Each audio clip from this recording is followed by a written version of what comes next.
Hello and welcome to the Switching to Plan B podcast. I'm Robin. And I'm Jumbo.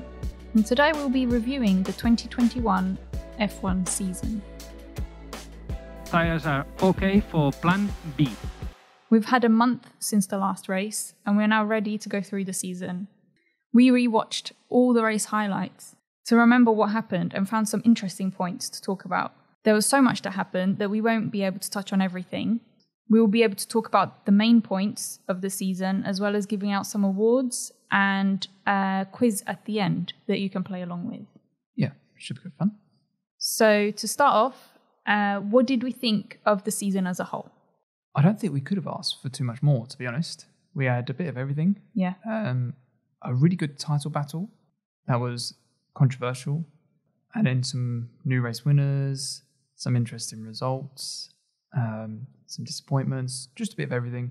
Mm-hmm, yeah. If I had to give it a number, I'd probably give it a 9 out of 10, I think. Yeah. Because I don't know. Yeah, I'd give it a 9 out of 10, I think. Okay. I wasn't really going to give a number, but it was quite an intense season. I haven't had a close battle like this in quite a while. Yeah, I think the last one was Rosberg, Hamilton, really, when it went to the wire anyway. Yeah. Obviously that was intra-team, so that was a bit different. Yeah. A bit more awkward. Yeah, very much more. Well, I don't know. I think Toto and Christian and Red Bull Mercedes was hated each other at the end of this season. Yeah. Which wasn't great to see, I don't think. No. So, should we talk about highlights? Maybe start with favourite race? I don't know about you, but I'm thinking Baku was quite a good race. Baku was good. I think the main reason I like Baku was because it's a street race that you can actually overtake in. Yeah. So it was exciting, and also because of the top two teams not being there, we had some different winners, so that was also interesting. Baku always has good racing because it's high speed as well. Obviously, the tyre failures for Max and Stroll was a bit unfortunate because it's out of your hands. Yeah. The brake magic situation with Lewis is just strange as well. It was really weird, yeah. He had a couple of weird moments, because the other moment is from my favourite race, which was Hungary, where he was just on the grid on his own. Never seen anything like that before. Yeah. And I don't think I've seen brake magic happen in a race before either. Yeah. But just going back to Baku quickly, and then, it was that podium was good as well. It's just, I don't know. It is better when there's not the same people on the podium all the time. And I think that's one of the reasons why I liked Hungary so much, is that the top two, Max kind of got wiped out with half the grid that Bottas took out. Yeah. And then Hamilton, obviously, was on the wrong tyres and then was at the back of the grid. And it was cool just to see. I think we had Russell at one point was leading and then had to give it back to Esteban. And then Vettel was up there. And, Latifi was well up there. It was quite cool to see these other cars all sort of battling for the win, because any of them could have really won. Yeah. Because I feel like the midfield is much more exciting than just the top two teams running away with it all the time. I think that's why I liked that one, because then you also did have Lewis charging through the field as well, which was quite cool to see. Mm-hmm. Yeah. I think Hungary was probably my favourite race. And then I think just other highlights. There was some really good defensive driving from Alpine. Yeah. Alonso. Getting his big butt. Yeah. In Hungary. That was good. Against to fend off Hamilton. There's also Ocon with Perez. Yeah. Where was that? Qatar, wasn't it? Qatar. The Ooredoo Qatari Grand Prix. God, that's the best Grand Prix name. Yeah. Defend like a lion, wasn't it? Yeah. And he did really well. It was a good battle. It was such good racing, that was. Yeah. Then we've also got good battles with Perez and Hamilton. That was, I think it was a couple of times, but the latest one was Abu Dhabi. Yeah. Turkey was great as well when they had that white Red Bull. Yeah, those two seem to have some good battles. I think they're firm enough, but I don't think they ever fully go beyond the line of what's sensible. Yeah. Some people will disagree with me there and say, Lewis pushed Perez into the pits, but I'm not sure. A little bit, a little bit, but I'm not sure. I don't think he intentionally did it. It was slippy. That's my thinking on it. It wasn't nasty. And then I think lastly, for the defensive driving is Norris and Hamilton, which I think was also quite a few. Russia was the main one, I think. Until the rain came, Lando was doing... Lando is a good driver. I think... I always forget how young he is because he drives so maturely. Yeah, he just has a very mature head on young shoulders, and you can see that in the car. He rarely makes a mistake. And yeah, I just think that he is good. And I think that's why he probably drives well with Hamilton or when he's in a battle, because he knows where the limit is almost. Yeah. And then I think the last thing that I've put as highlights, Williams got points. They did. I think, was it Kubica got points in like 2019 or 2018? I can't remember. But it's been a while since they've got a chunk of points anyway, and not come in last in the constructors, which is really a big good for improvement. Them. Mm-hmm. So yeah, very happy. Quite exciting. Because I do like Williams as well. Then did we want to talk about Max? Yeah, I think that's a good place to start. Yeah. Max, our new Drivers' World Champion. Mm-hmm. Unbelievable season. Yeah. I think whether you're a Max fan or not, you have to take your hat off and go, what an unbelievable season. To maintain that level throughout the whole season is ridiculous, really. He didn't really make many mistakes, I didn't think. If you look through them, race 1 should have won that race, really, at Bahrain, but overtook off the track. We'll touch on that later, but, whether that was right or wrong, Silverstone, he could have possibly given a bit more room. I think that's the thing with the Silverstone incident between him and Lewis. I think that Max is an aggressive driver, full stop. He is an aggressive driver. I don't think he's dirty, though. I think people are starting to say, he's quite a dirty driver. I don't think so. I would say he's much more like a Senna than he is a Schumacher. And what I kind of mean by that is that Senna used to go for stuff and would be like, right, I'm going to take this corner. Either you let me have it or we're both going off. And I don't think that's necessarily dirty. That's just aggressive. Whereas Schumacher, I think he used to turn in on drivers and would squeeze them up to barriers and stuff like that. And I don't think Max just has that Senna, I'm not going to give up an inch sort of thing. I think you're right, but I think he sees it more as, this is my corner, this is my There's turn. Definitely an ego. Yeah. I'm here, you have to move out of the way. Yeah, and I think he overtook Schumacher at Hungary or something and just sort of shoved him, expected him to disappear as soon as he got past him. Yeah. And I was a bit it doesn't quite, I'm not sure if it's naivety, he's just, I say he's young, he's not that young anymore. He's been in the sport for 7 years or something. He's not overly young anymore. No. So he should know this stuff. And he's still 10 years younger than Hamilton. Hamilton, yeah. Yeah, but that's regardless, I think. If you've got the talent or speed, age doesn't matter. No, but the point is that but I meant maturity wise. Yeah. Yeah, but as we said, Lando is a lot younger a couple of years younger than Max, I think, and he drives much more maturely than. Right. Did you see what I mean? I think that Max is an aggressive driver. I think that sometimes that hinders him. And going back to Silverstone, he had quite a 21-point lead or something, maybe more than that. I can't even remember what the exact number was.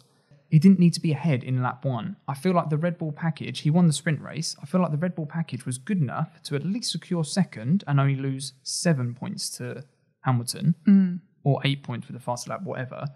Or he could have got him later on in the race because the Red Bull strategy, they seem to be much better than Mercedes were over the year. Yeah. So I kind of feel like Max, he's entitled, they're both entitled to go into that corner, into Cop's corner.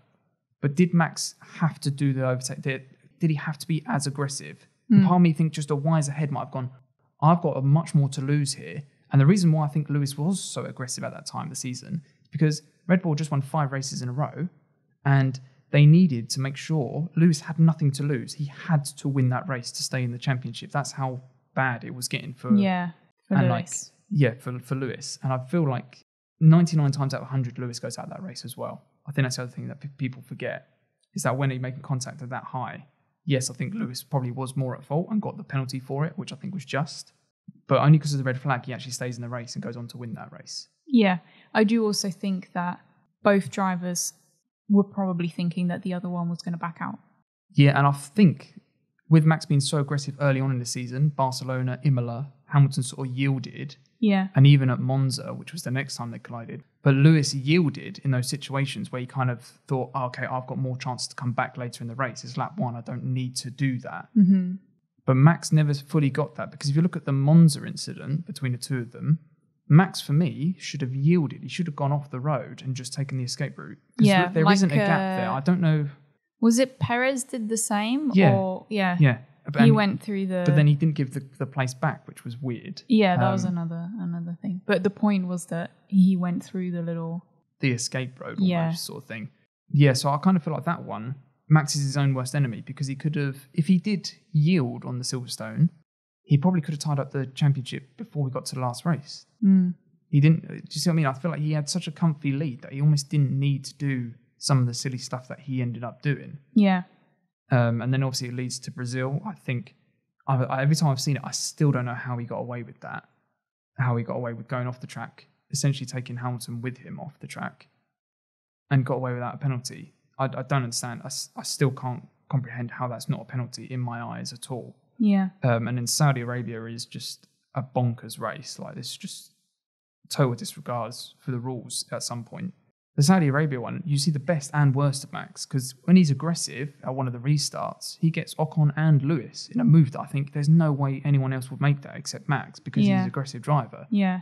But then you see the other side of him, where I'm just thinking, I don't know, he defends, he doesn't give up at times where I think you've lost the corner there, just yield and come back at him another time. Like, just stay on. He's got the talent just to follow Lewis for the rest of the lap and then get him in a DRS or get him somewhere else. Yeah. Like, I just think he doesn't yield ever, and that's half of his problem.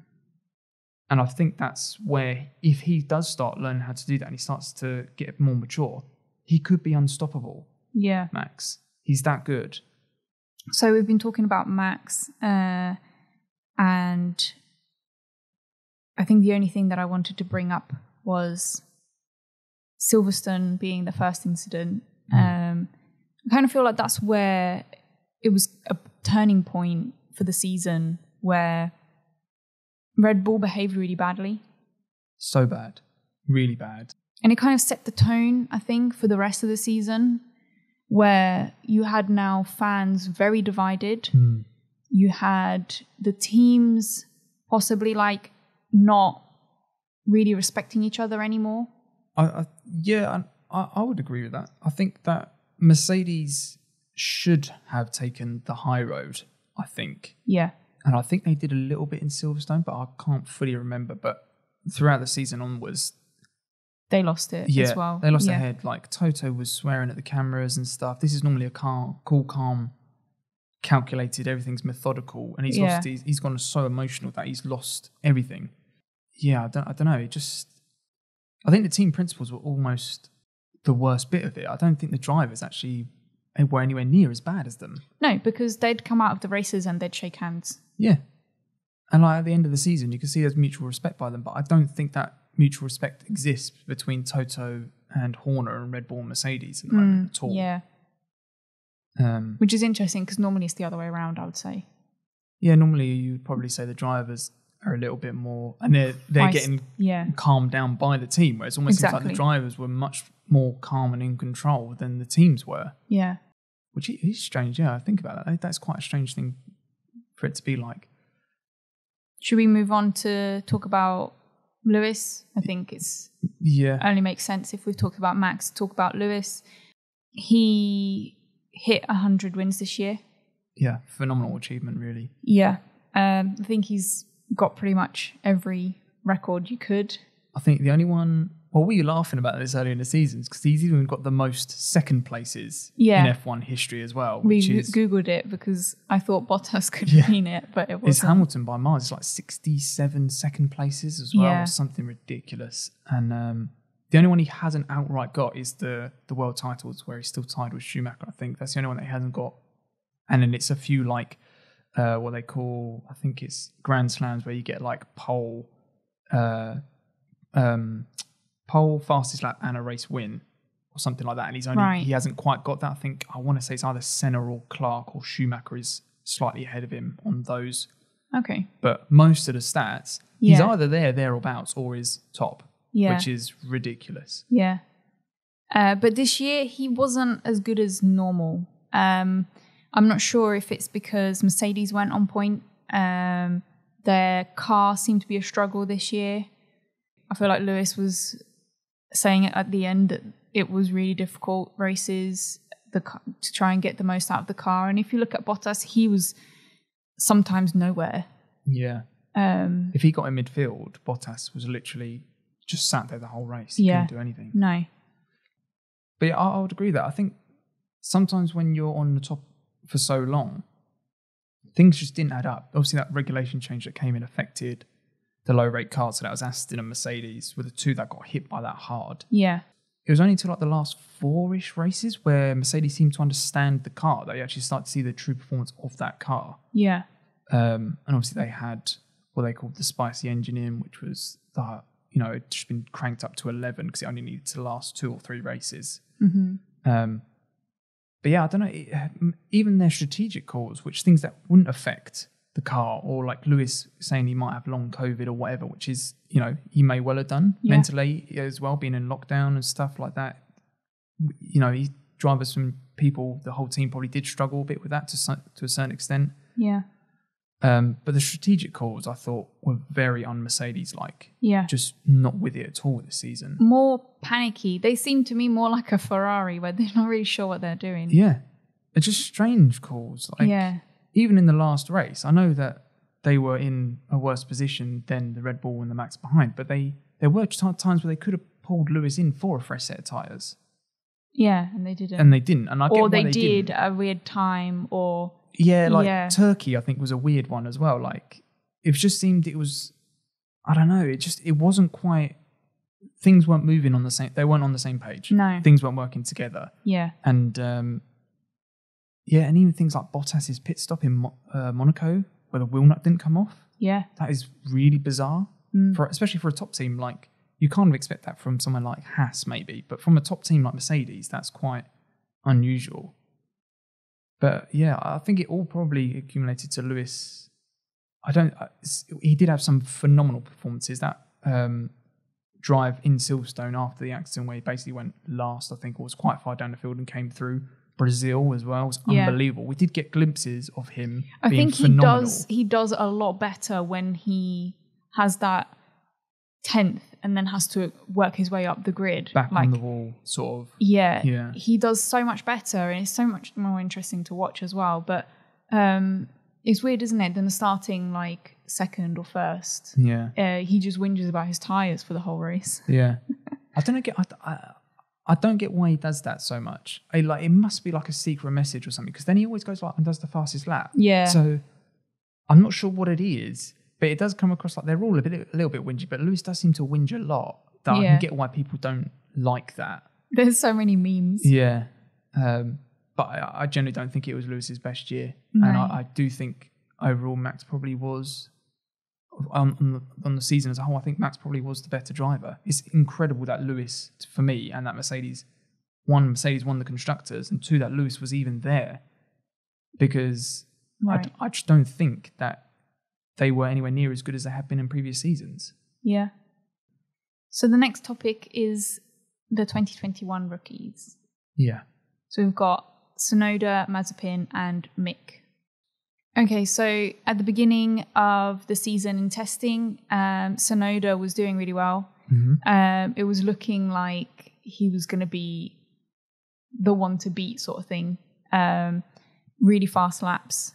Quite good performance. Everyone was quite impressed. Yeah, I want to say that he got like P2 or something in one of the tests or something. Like, was phenomenally It was something fast. really high up, and we were like, whoa. We didn't really see Tsunoda's performance translate into the races. A lot of the times he seemed to be really struggling. There's a lot of spins and crashes and mistakes. Yeah, a lot of rookie errors. Yeah. Always one of those drivers that went for things that that's going to be risky. He took far too many risks sometimes. I was like, you don't need to do that. One of the things I did find funny is how much swearing he does. I know. Unbelievable. Like, it's literally just beeps the whole time, his whole radio message, which is hilarious. And I do really like him, but I do agree. I think that we didn't really get to see the full potential of Yuki. And I know F1 is a step up from F2 and any other formulas below, but I don't know. I think there's much more to come from Yuki than we got in this season. Yeah, I mean, it's only his first season and he is signed for next year. So we'll see how well he does then. Mm-hmm. Then we've got Mick and Mazepin. Yeah. Both driving for Haas, which seems like it was quite a difficult car. It seems like it's a terrible car. And in some ways, is better for them because they're not being compared to, say, for example, Tsunoda will be compared to Gasly, and Gasly is such a good driver. Yeah, that's a tall order. Yeah. So in that regard, like, they're not being compared too much to anyone that's really, really good. They're both rookies. They can learn. At the same time, though, I'm sure Tsunoda could have learned a lot from Gasly, whereas the two rookies probably could have done with having someone more experienced as their... Yeah. Imagine if Vettel was Schumacher's teammate. Exactly. Imagine the difference we would probably see with Schumacher. Yeah. And that's kind of where you're right. They are missing that sort of senior figure in the team. Yeah. Yeah. To learn from. Yeah. Learn the ropes a little bit. And, you know, F1's a big change because there's so much more media around your life as well. And there's so much... Right. It's a massive production. You're racing a lot more weekends than you are in other formulas. And just, you know, a lot more money, a lot more press. And as I say, just everything is 10 times bigger. Yeah. But I think the main thing I wanted to talk about was that Mazepin started a really, really bad reputation. Off track and on track, I think. Yeah. He had quite a few spins and got himself a nickname. Mazepin. Yeah. That has to be one of the funniest nicknames to come out of F1, surely. I know it's not even that hard to do, but it's just funny, isn't it? Mazepin. It just worked. I think it was luckily the name and the whole setup. But having gone through the highlights, we found that Mick wasn't too far behind with all these spins and crashes. No. But because of his reputation, he didn't have the bad reputation that Nikita was coming into F1 with. He had probably on the other scale where everyone kind of loves Schumacher or knows Schumacher for being a legend in the sport. Yeah. They seem to then go, oh, we like Mick, you know, he's great too. And, you know, I reckon, you know, he's spinning, oh, you know, he's a rookie kind of thing. Yeah. But Mazepin spinning, oh, Mazepin again, you know. Yeah, and it was, everyone, it's true because, as you say, when we were watching the highlights, it was interesting to see that actually, yes, okay, I think Nikita spun probably a little bit more, but Schumacher did make a lot of mistakes as well. Yeah. And I didn't notice that because it wasn't really picked up by people. There wasn't much memes or there wasn't much media coverage about it. It was just, oh, that's Schumacher, he's put it in the wall. He's kept it going, or he's lost his front wing, it's gone underneath the car, but he's kept it going, or no. Yeah. See what I mean? Or he's involved in sandwiches, like, yeah, it's interesting how the media has such an influence. Yeah. I think Schumacher's the better driver because I think he did beat Mazepin on multiple occasions. Yeah. And I think that Mazepin seemed to be, or at least the media portrayed, at more of the problem because, I don't know, just things like he squeezed Schumacher towards the pits and stuff, just things that were a little bit nasty. And like he seemed a little bit more whingy than Schumacher did. Mm-hmm. And again, he kind of had that bad boy reputation. I totally get that because what he did off the track, I can't stand. And I think it's disgusting behavior. But like, he is a human. They make mistakes. These are very young people. Yeah. And as we saw towards the end of the season, when he got his head down, it all seemed to calm down a little bit. And I do think he's had a bit of a season where he's had to grow quickly and a lot because the media attention on him. Yeah. So the fact that he kind of got his head down and just, you didn't hear much about him at the end of the season was probably the best thing he could have done. Yeah. And if he keeps doing that and letting his driving do the talking, then that's going to be the best thing for Mazepin to start to lose that bad boy reputation for doing just idiotic things, in my opinion. Mm-hmm. Yeah, I agree with that. And also, I just wanted to say about the rookies, I don't think any of them, I didn't look at them and go, they were definitely the best rookie. Like, no, I think we were expecting it to be Tsunoda. Or Schumacher. I thought one of those two. Yeah, I wasn't expecting Schumacher because at the end of the day, he was in a Haas. Yeah. And there's not much you can do with them. No, but sometimes if you take the car's performance out of it, what are they doing in that car? Like, you can see Russell is phenomenal because of, I keep saying phenomenal, but he is. What he's doing in that Williams. Yeah. We saw him in a Mercedes in 2020, what he can do on his day. And so you can see Lando's good. You can see Gasly and Leclerc, when they were rookies, they're good. And I don't feel like we saw anything that we went, that's spectacular by a rookie there. Right, I get it, yeah. And I think maybe it's also a bit harsh that we've had such good rookies over the last 4 or 5 years that when we've got this crop of rookies, they haven't done anything special and we're like, oh, maybe they're not good. But, second season, they might be blinding. They might be really good. So, moving on from rookies, we've got drivers that stood out. We've got quite a few for this one. We've got the Alpine boys, Alonso and Ocon. Alonso, if we start with Alonso, he was... you're kind of expecting him to be good. 2 times world champion, but had a couple of years out the sport. Yeah. Thought he might be a little bit rusty. He probably shouldn't come into it, but also his age. Yeah, I was thinking that. Yeah. Like, maybe a little bit, has he still got the reactions and stuff? Because physically, you do start to lose that as you get a little bit older. But if anything, he looked even more hungry than to win and to do well than he did when he was towards the end of his McLaren contract. And I think that was what I was most surprised about, is it took him maybe 5-6 races to get used to the physical demands of it and getting back up to speed with everything. But that technical know-how and how things work and just being a wily old fox was great for the sport, I thought. Yeah. And just it's good to have an experienced person there putting his opinion forward and things like that. I just thought that's got to be good for your team and just F1 in general. I think it's good that Alonso came back. Yeah, yeah. And I think also he may have pushed Ocon along a little bit as well. Yeah. Because he's done really well this season. He's been in places at the right time. Yeah, just popped up, didn't he? Hungary, obviously, he went on to win. Yeah. And where was the other one? There's been multiple situations. There's been a couple. I was thinking just, Saudi Arabia is where he was third. And then Saudi Arabia, he lost it because of Bottas just overtaking him. That was a bit of a shame. But again, P4 is still really good. Yeah. I was also thinking where some defensive probably. driving, Perez. Yeah, we touched on it Perez. earlier. Yeah, we touched on it earlier. That was also really good because you could tell obviously he does not have a good car compared to Perez's car in the Red Bull. Yeah. And he fought for that and lost quite a bit of time. Like a lion, he did. Like a lion, yeah. Yeah.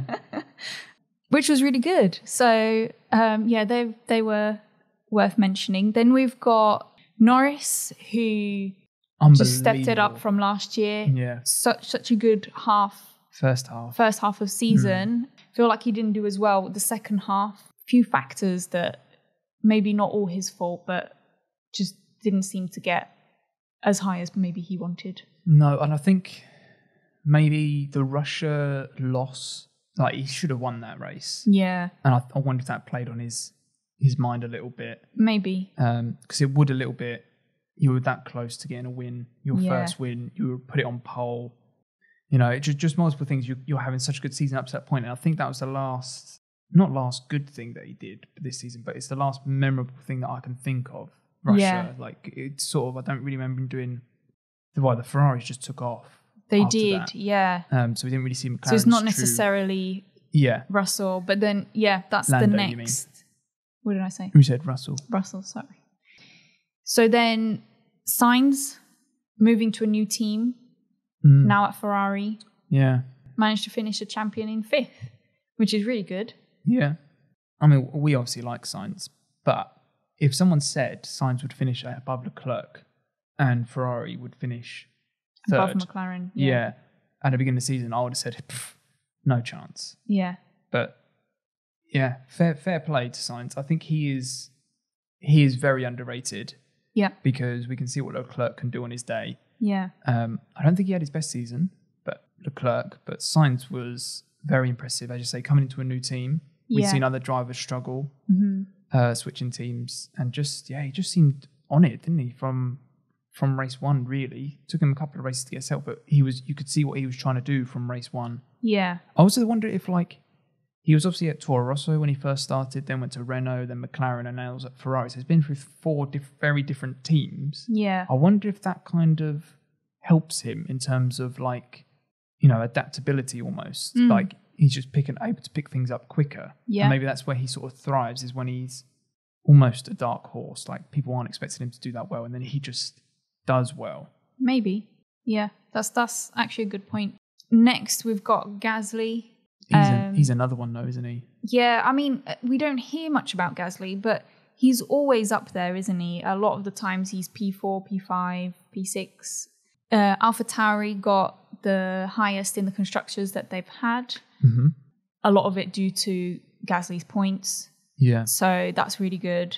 Similar to Sainz, I think he's one of those drivers that, you're right, he just pops up in like 4th and you're like, how's he there? Yeah. But he's been there the whole race. Yeah. And like, he's still young-ish and he does make the odd mistake, but I don't know, I just think that everything he does seems to go under the radar, and he's a very good driver that sort of just... Yeah. He does so well. Yeah. So, and again, he's someone else that's gone through a bit of adversity and he's sort of grown and just reached another level, I think. And like Carlos, I think if you put him in a top team, he will deliver for you week in, week out. Yeah. I think Gasly is a very good driver. And then I think last one. Mr. Saturdays, surely. Yeah. Yeah. Russell. Some outrageous performances in that Williams this year, I thought. Yeah. I mean, he got P2 in qualifying in a Williams. Yeah, that ultimately translated into a win. And then it was also P2 in Russia as well. Yeah. And they always say rain is the ultimate equalizer of car performance. So it's all about the driver. And the fact that, similar to how Lando was up there in the rain, you can see that these guys, they've got that little chip that might make them a little bit special. There's something a bit special about those two. Okay. Or, so it's not because they're British drivers and it always rains in England. It's always raining here. But it could be. It generally could be. But I think, was it Martin Brundle said the British and Japanese? But I think Tsunoda was up there. And I think that's kind of what I was saying. When it was in strange circumstances, we didn't see any of the rookies do that well. Whereas you see, like, Russell did very well. Mm-hmm. And Lando did well. And all these, Max and Lewis obviously always doing well as well. And there's a certain caliber that I think you can tell that they're going to be good. Yeah. And also, like, Latifi did well. Don't get me wrong. In Hungary, Latifi got a bunch of points, actually more points than Russell did. He did, yeah.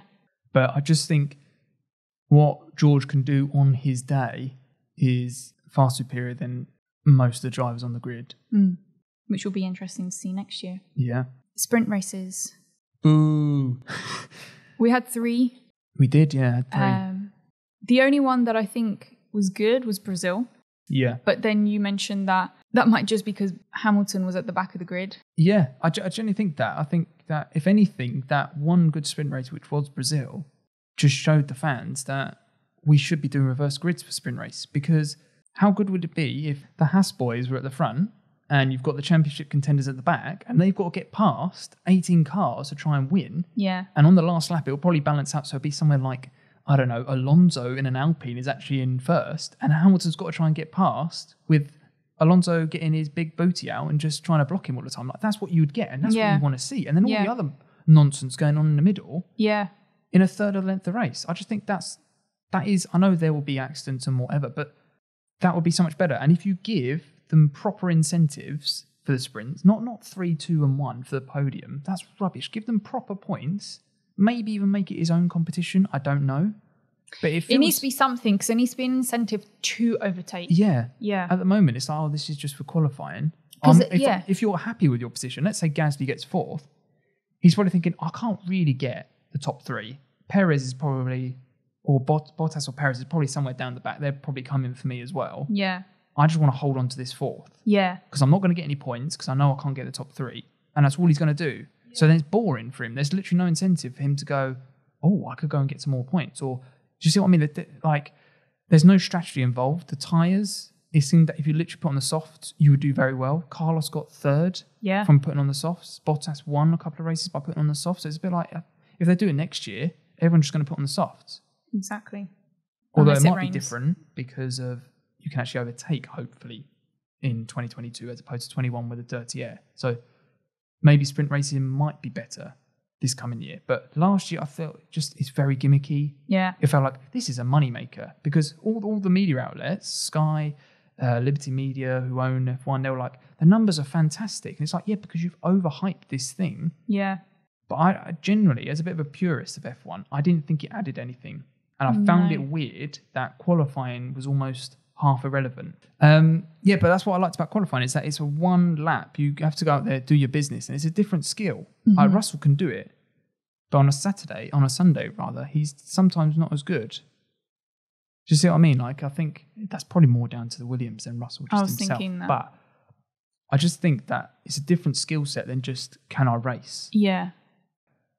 For me personally, I don't think it added anything. I did quite like qualifying on a Friday night, but I didn't need the sprint race to make me fall in love with F1 more than I currently am. I didn't feel like it added much. I missed some of qualifying on Fridays. Because of work? Yeah. Yeah. So that is a problem, isn't it, as well, that some people can't watch every session they do. No. Which I think is a little bit more like they're just trying to make more money.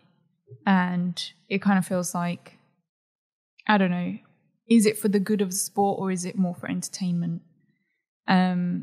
Which I think brings us to the next topic, which is this year's controversy and politics. That was an unbelievable segue. That was such a good interchange from one thing. Because I was just about to say, is this sport now more for entertainment than just a raw sport? And then the link in Robin was top notch there. Thank you. But no, where do we start? So I've made some notes because we could talk about this forever. Yeah, and we don't really want to. We don't want to bore you. And also, there's just too much. It's just stupid, and I just get a bit annoyed with it all. It shouldn't be that hard. No, for me. So what have we got? We've got season ending. Yeah, there is just so much controversy with this. Yeah. That I don't like personally. I said it earlier. I'm a bit of a purist, but rules are rules, and when you just make up your own rules because you can, I feel like that.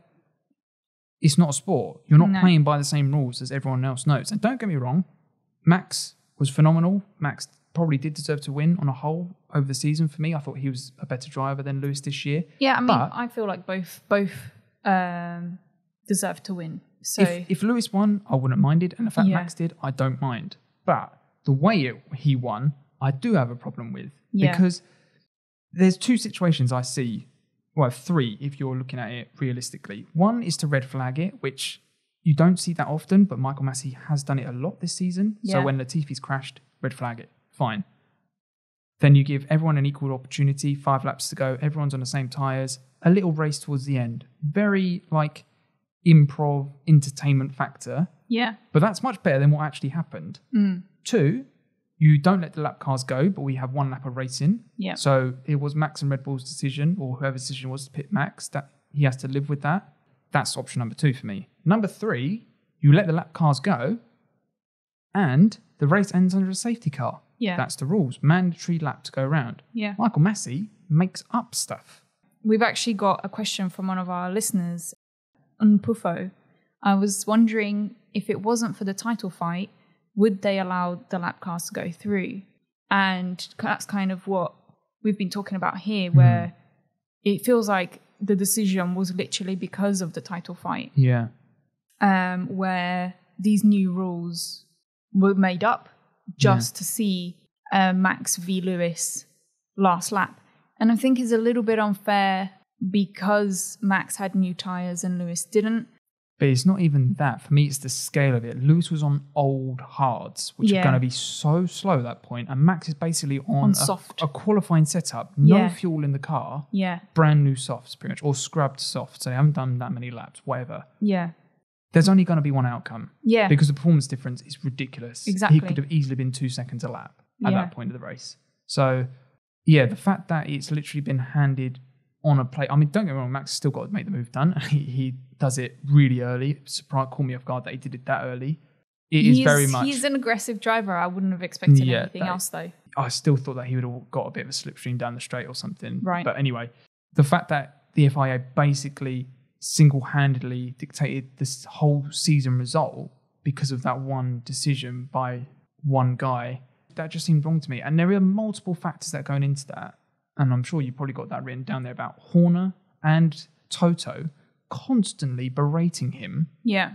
there's no person in the world you're not going to be affected by that. Yeah. And I think Michael Masi has the problem where he's not firm enough. He should say, I'm the boss here. If Max overtakes off the track, he goes back to third. No negotiation deal like he did at Saudi Arabia. Just weird. Yeah. And if that is how it happens, fine. But to actually hear that from a fan's perspective, I was like, this is weird. Yeah. You're trying to be friends with team principals here when you should be going, I'm the law enforcer. But I was going to say Abu Dhabi, where Horner says we just need one lap, going back to that made up rule.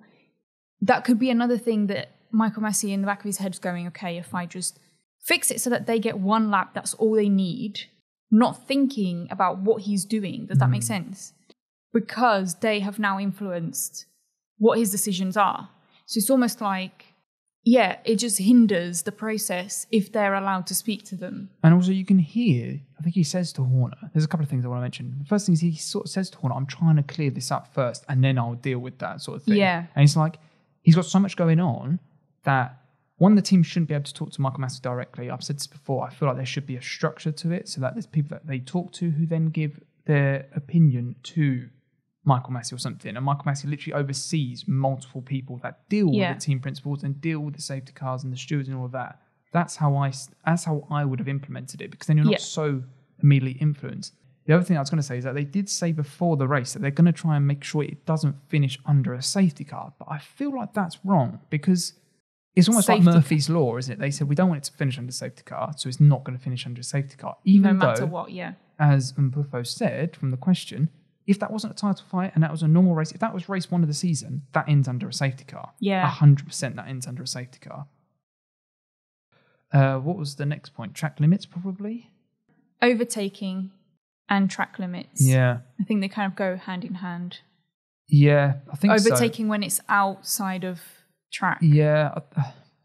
Well, this comes back to, it was bad from race one. Yeah. Because track limits and overtaking, they kind of happened between Lewis and Max. At Bahrain, Lewis kept going off the track, which was deemed okay to a certain point. I thought in the racing, they said you can't do that anymore. And then Lewis, but for me, Lewis gained an advantage by doing that lap after lap after lap. Let's say 40 odd laps, he did that. Then Max overtakes him, basically taking the same line that Lewis has been taking, and can't keep that position, because technically he wasn't within the track limits, but Lewis was making that the track limits, if that makes sense. Yeah. So then how is it okay for one and how is it not okay for the other? And then you have weird things throughout the season where, like, one session it's the curb is the track limit and you can't go over the curb, and then all of a sudden it's the white line and things like that. And I'm a bit like, I play the F1 game a lot. It's the white line that defines the track. Yeah. So if you go over that, if all four wheels are over that, you're off the track. Yeah. So you'll get penalised. Mm-hmm. For some reason, they can't seem to do that. And the F1 drivers... Well, no, they did. The problem, I think, is that they just don't keep it consistent, because sometimes it is. And then drivers like Norris and Perez got penalties in one of the races. Norris for pushing out Perez, and Perez then again, and then Perez again twice for pushing out Leclerc in the same race. So you got like 10 seconds in the end, I think. It's got 5 each time. But in that race, you couldn't do it. And then there was another race where it didn't seem to matter as much.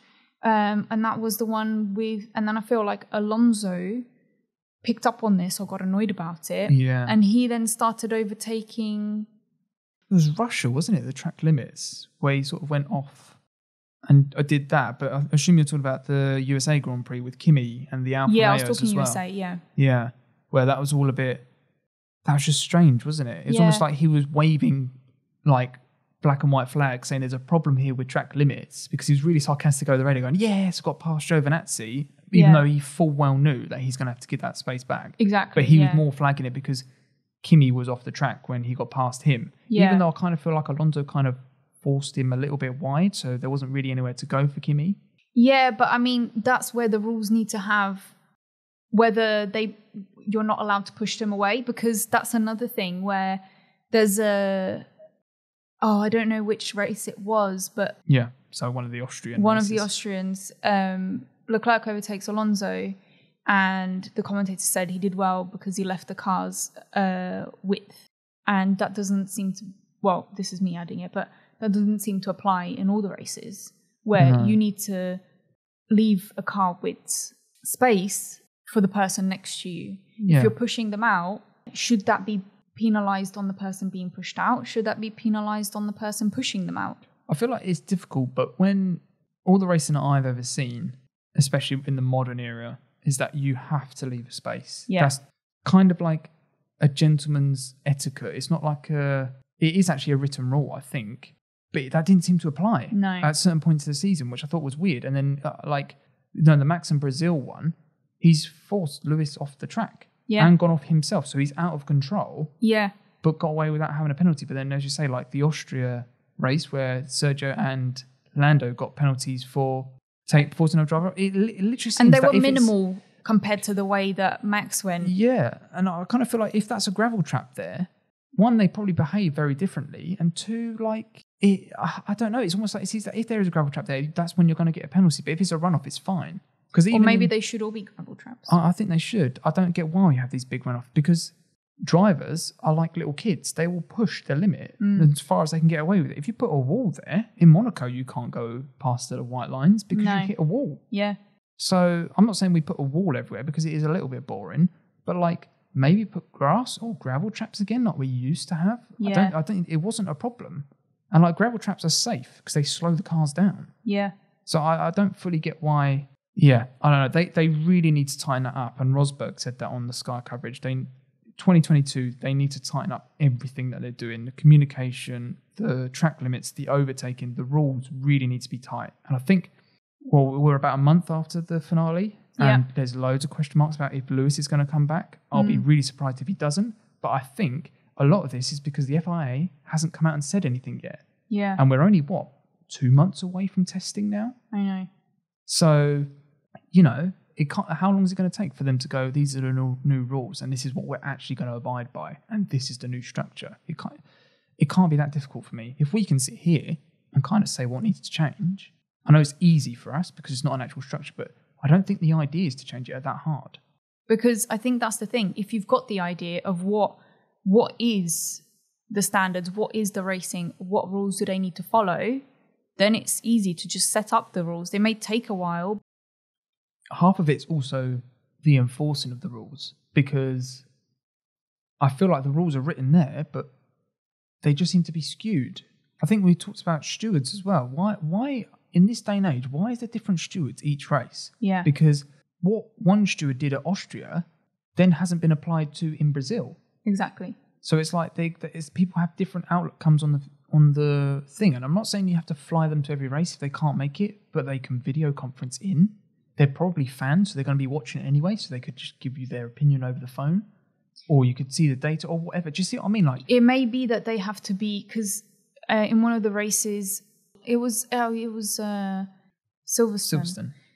Toto radios Massey saying, "Have you seen my email?" And he says, "I don't check emails during races." I reckon the stewards have to be in a room where locked away. They can't access social media or anything like that to be influenced on what people say, because if you're video calling in, you could very much see what is going on, I don't know, Twitter or whatever, or even see what the commentators say, and then that skew your opinion. It's a minor problem for me, though. Well, I think that it shouldn't be that much money just to have a group of people travel. The amount of money the F1 makes. Yeah, they could easily do it. Yeah. I mean, it's the FIA's money because they're the ones that regulate it, but F1 pays them a lot of money.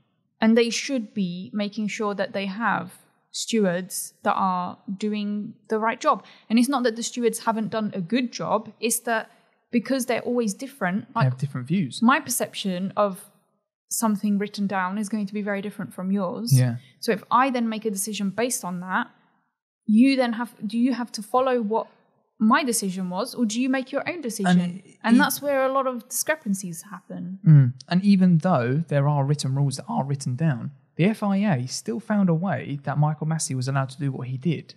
So it's like, because I think it was something like it said any car rather than all the cars. Yeah, and it was also like the race director can enforce when the safety car comes in. And if he deems it that the safety car's coming in this lap, he then can't change his mind. So it's like as soon as he makes his mind up that the safety car's coming in, it basically overrides the mandatory rule that it has to take a lap to go around. So it's a bit like, why have that mandatory rule if someone, Michael Massey, for instance, can just break it? What's the point? No. So it's no like all of that rubbish where one rule contradicts another rule, that needs to go. Yeah. Like, have set rules, full stop. Yeah. That's kind of what I want to send to the FIA if I was there, just have good rules. I think that's everything that we wanted to talk about for the 2021 season. Mm-hmm. We've got some awards that we want to give out. Yeah. Let's go for it. So we start with most improved. Oh, probably would give that to Ocon. Yeah. I think, as we spoke about earlier, I just think that he's starting to mature as a driver and he's starting to get a bit of a whole package I think the race win also helped just sort of settle things down. Yeah. And just sort of took him to another level. And he's got that sort of confidence that he knows, on my day I can win a race. Mm-hmm. I think the way that he sort of, from the 2020 season when he had Ricardo as his teammate to 2021 when he had Fernando as his teammate, just he seemed much closer to Fernando than he ever did Ricardo. Yeah. And I feel like they're both very good drivers, but the fact that he's kind of stepped up for me, I think that he probably is my most improved this year. Mm-hmm. I'm going to go with Lando being the most improved. I know his second half of the season wasn't amazing, but it's just I felt a step up from last season, 2020 to 2021. That first half, at least, of the season, he was really, really good. Yeah. Really good driving. So that was really good to watch. Yeah, just a shame he couldn't quite get that race win. I think it'll come. But yeah, maybe next year. Yeah. So then we've got most underrated driver. It's got to be my boy Carlos, I think. I think he's done so well. Like, as you said earlier, into a new team, 5th in a championship, beat his teammate Leclerc, who I rate so highly. Yeah. He doesn't get anywhere near enough plaudits as I think he should. And I always like a driver that's a little bit under the radar. Yeah. I still feel like Sainz got a little bit more recognition because he did finish 5th, whereas Gasly, who's my most underrated driver, got not much recognition this year, I think. Especially, I think people don't regard him as a good driver because of what happened with Red Bull, but he is a really good driver. The other thing I was going to say, though, do you reckon Carlos got a bit more recognition because he's in Ferrari. One of the big teams in F1, whereas AlphaTauri is sort of seen as, towards the back end of midfield, sort of. Do you see what I mean? Like, they're not going to get as much limelight as it is. It's not like Red Bull. So. Could be that as well, yeah. So then we go to Driver of the Year. That's an easy one for me. That's I sound like a Max fanboy, which I don't feel like I am a Max fanboy. You're not normally, no. I think I appreciate Max, but he would be my driver of the day because I like Max and Lewis. I think they're both phenomenal, but I think Max just had that bit on Lewis this season for whatever reason, multiple reasons. He made Lewis worried, and that means he's a really good driver. Yeah. I've gone for Russell. Just some good driving from Russell. Always doing great on a Saturday. And it was great to see him get P2. Yeah, I think the other thing I just want to say about Russell is that if he can do it on a Saturday, he'll learn to do it on a Sunday as well. Raw pace doesn't go. I don't think that it's not that he doesn't know how to then convert what he's done on a Saturday to a Sunday. I think it's more that a Williams, because you have to think on Saturdays they don't have that much fuel in the car. So that's him on the last couple of laps. Where he's by then already so far behind everybody else, isn't he, because of the car? Yeah. Probably. So I think that we saw it last year, 2020, where he had the Mercedes. He was gonna win quick, that race. Yeah, he was quick. It was just such a bad race for him, bless him. But yeah, it'll be exciting to see him next year. Yeah, that Mercedes team is going to be one to watch, I think. Yeah, they'll be ridiculous. Unless the car's really rubbish and Williams start doing really well. That would be funny. How ironic would that be, wouldn't it? Poor Russell if that happened. But So the next award is Team of the Year award. Ferrari for me. Yeah. Because one, I don't want to give it to one of the top two teams. No. And I feel they like... They weren't that good this year, though, no, the top two teams, just because of everything. And like I feel like Red Bull and Mercedes, they weren't really teams. They had one standout driver that they backed. Yeah. Because Perez and Bottas sometimes got thrown under the bus with it, or they were just nowhere. Whereas I feel like Ferrari, they had a very good package, it seemed like, to go from 7th, or was it 6th to 3rd in the constructors after a bad 2020 to bounce back was impressive. Yeah. Their engine's looking good. I think they've got one of the best driver pairings on the grid. They do, in Sainz and Leclerc. Yeah. And they kind of worked well with each other. You know, there was times where they needed to flip the drivers quicker than they did, but they still flipped the drivers and then flipped them back if they needed to. Yeah. Just things like that. I think that they were the best team as a whole. We didn't see too many Leclerc's mess at Monaco, pole, and then they didn't fix the car, or they didn't know they needed to fix the car. Sort of, it's difficult to know under Parc Ferme conditions.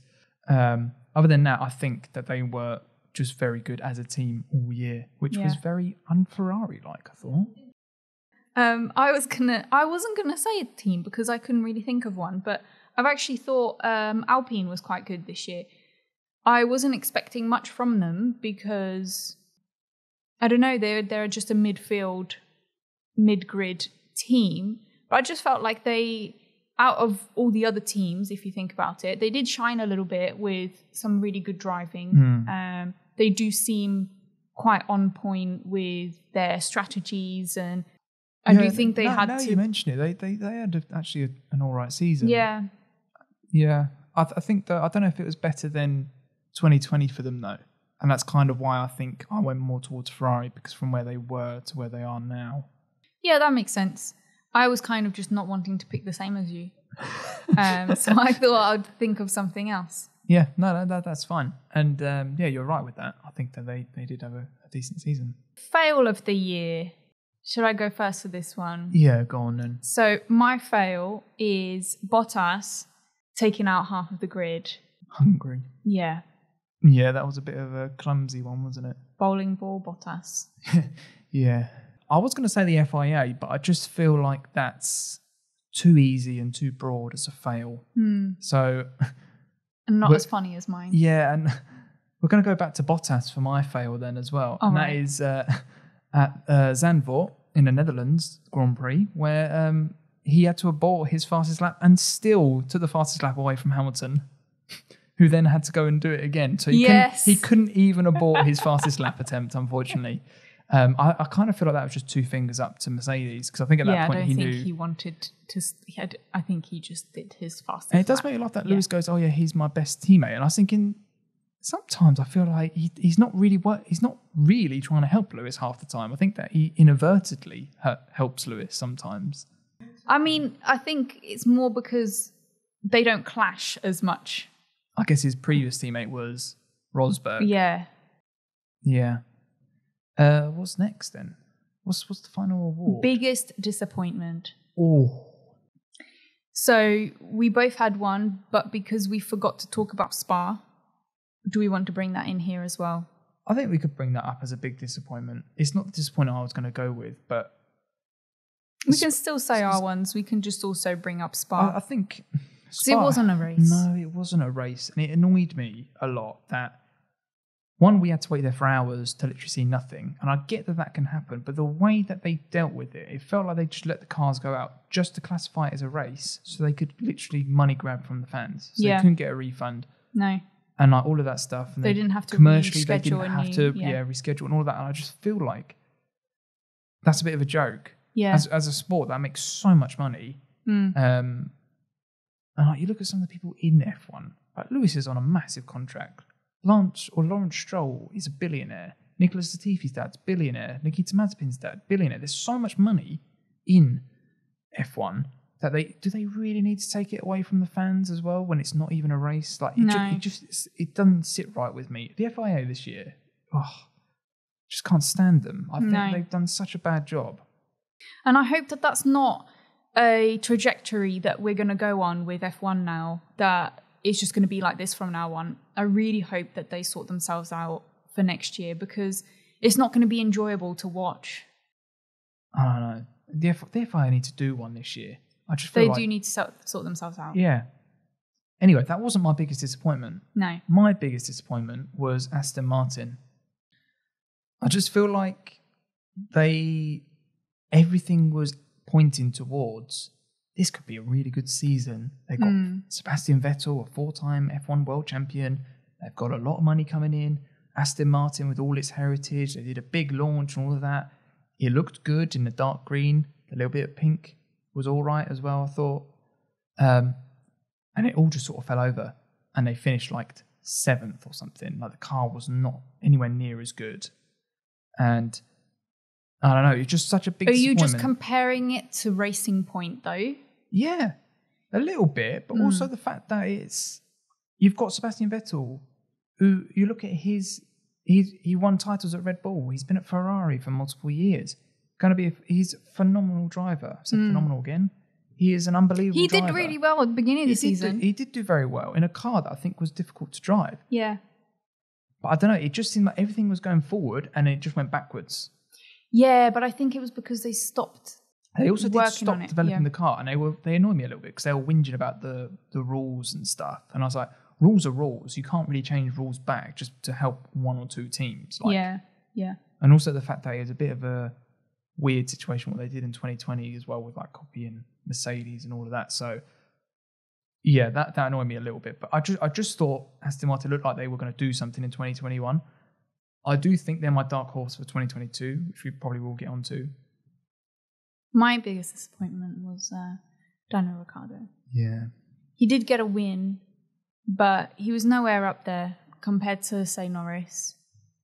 I think at one point he even got lapped by Norris, which is quite bad, yeah. Yeah, I think it took him a little while to get used to the car.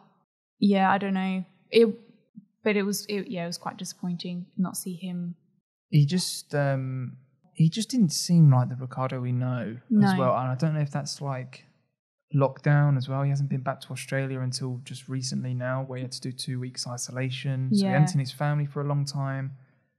And just like mentally, it seemed like science also did say that that McLaren is difficult to drive. The McLaren is set up strangely. It's difficult to drive. So yeah, I do agree that was a bit disappointing. I thought Ricardo Norris would be unstoppable. Yeah, nearly. I thought they were going to be more like what Ferrari were in the second part of the season. That's what my hopes were for the McLaren team. Next year they might be. Next year they might, yeah. So that's all our awards done. Yep. And the last point I think we wanted to talk about were the future. So 2022 season, what do we want to see?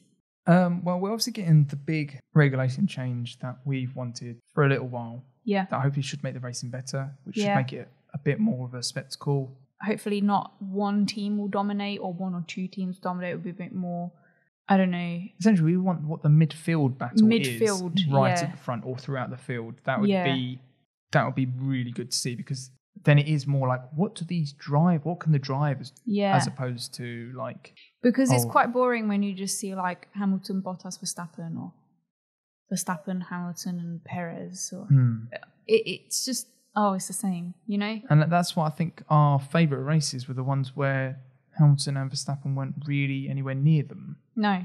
So, you know, they're always ones that I think are exciting when anything can happen, because as soon as the top 2 teams aren't really in it, no one really knows what's going to happen now. Yeah.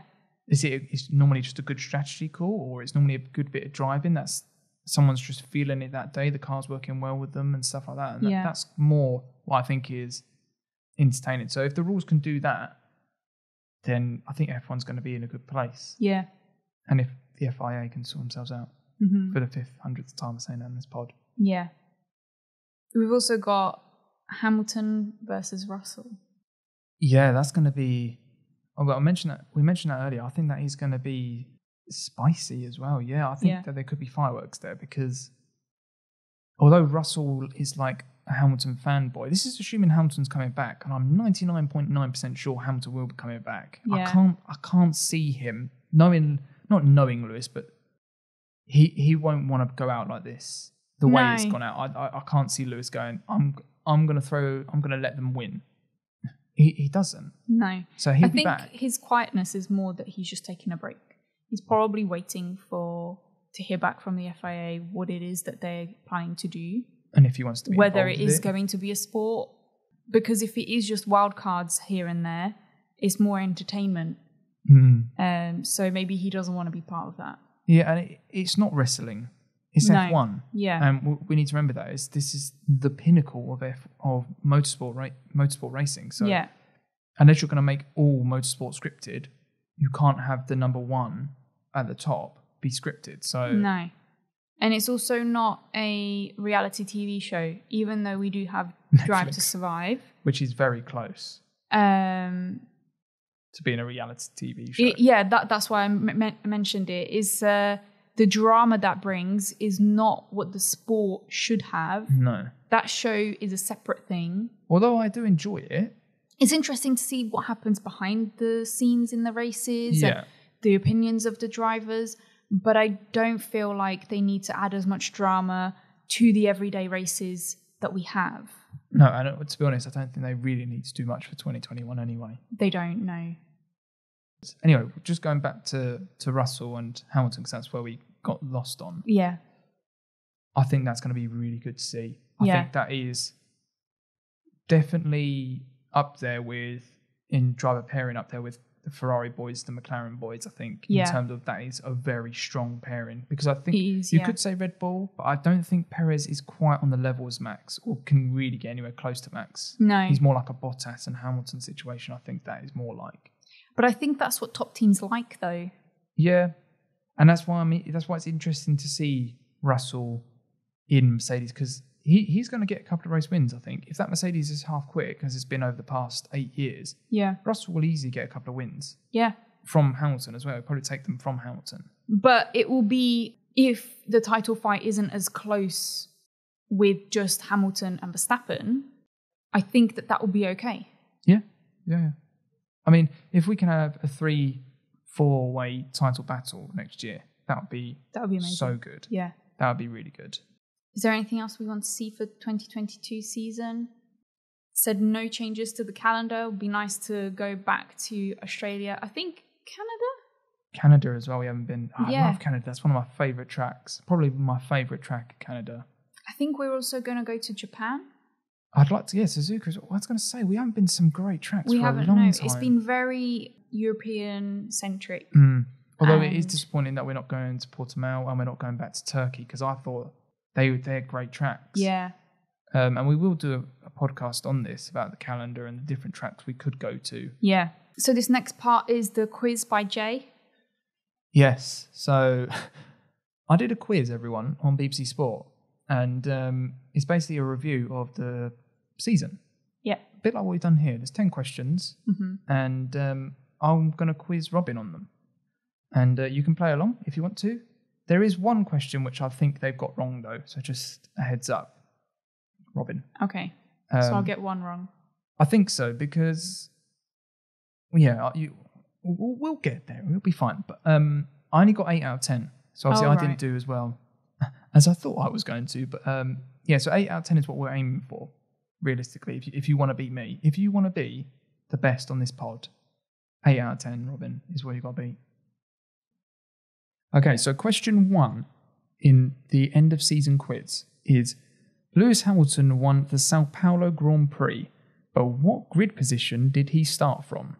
And you've got 4 answers to choose from. You've got 1st, 3rd, 10th, or 15th. So where did he start from? 10th. That is correct. 1 of 1. Okay, question 2. McLaren scored the only 1-2 victory of the season with Dino Ricardo and Lando Norris at Monza. But do you remember when Ricardo last won a Grand Prix? That's a bit harsh, because that's not actually a season review, is it? So you've got Monaco 2018. Oh, okay. Sorry. So you've got Monaco 2018, Malaysia 2016, China 2018, or Spa 2014. He won at Monaco. Monaco. I just don't know if that's the last. That is correct. Monaco is correct. Okay. So 2 of 2. I thought that was a bit harsh, because that wasn't actually part of like a season review, but no, you still smashed it out of the park. Thank you. Sprint races were introduced this season, but which driver won the most? You've got Max Verstappen, Valtteri Bottas, Lewis Hamilton, or Fernando Alonso. Oh, I don't know. Come on, we watched the highlights. I know. I want to say something stupid like Bottas. You were going to go with Bottas? Yeah. Well, that is correct. He won 2. He won Monza and the Sao Paulo one. Yeah. So, yeah, no. Because I remember him with the stupid wreath. Yeah. And also, was it at Brazil where they had that big podium and like they didn't know what to do? Yeah. And it was just Sainz well awkward. was on it as well. Yeah. Sainz was just sitting there. Max wasn't even there. Max was like, I don't want to go out. So that was funny. Okay, so this is question 4, I believe. It's been a very tight title race this season.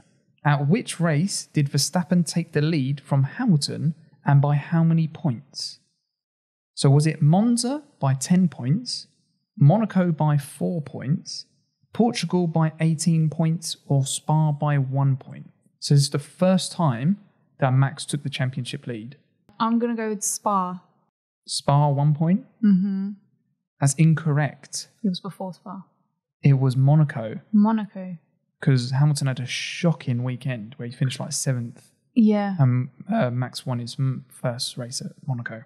In the Hungary Grand Prix, Sebastian Vettel was disqualified from P2. Yeah. What was the reason? For touching the rear wing of another driver's car? Absolutely savage, that is. Yeah. His car failed technical inspection.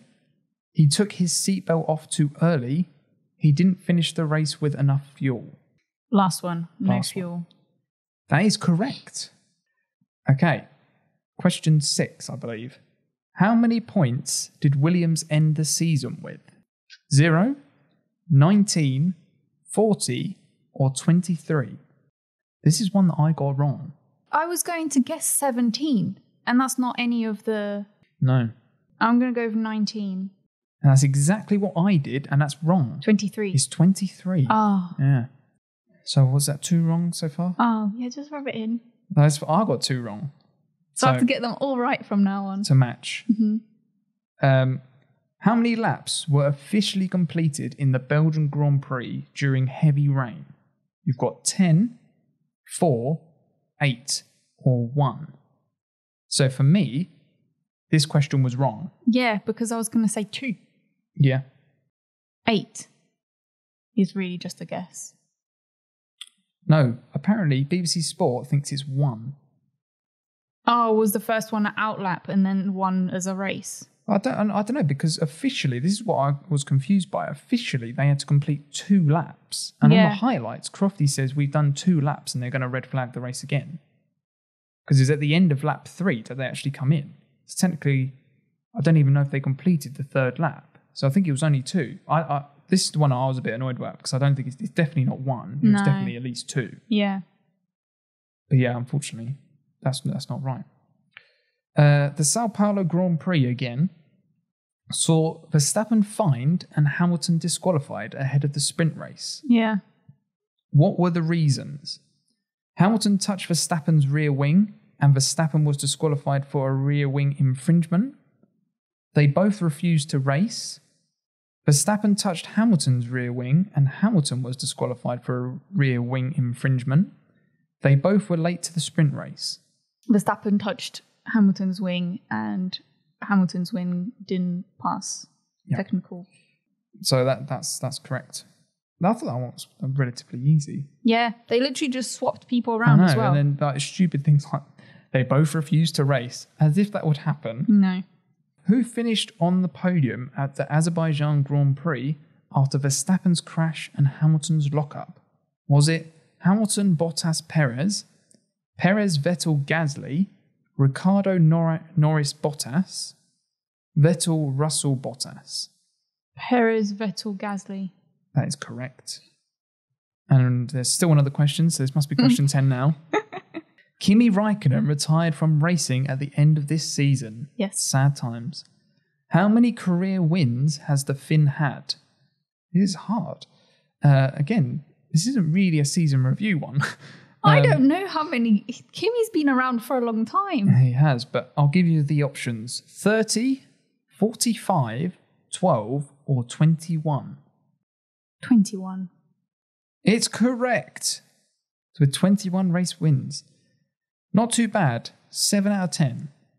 But I also think that the Spa question was a bit out of order.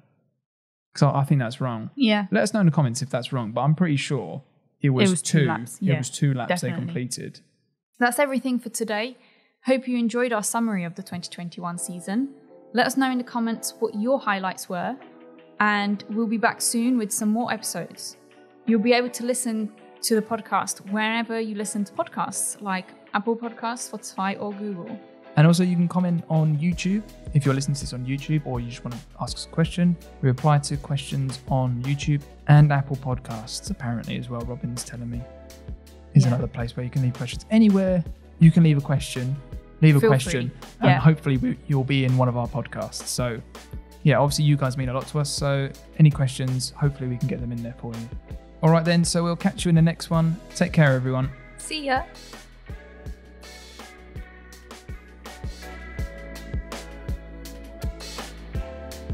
Tires are okay for Plan B.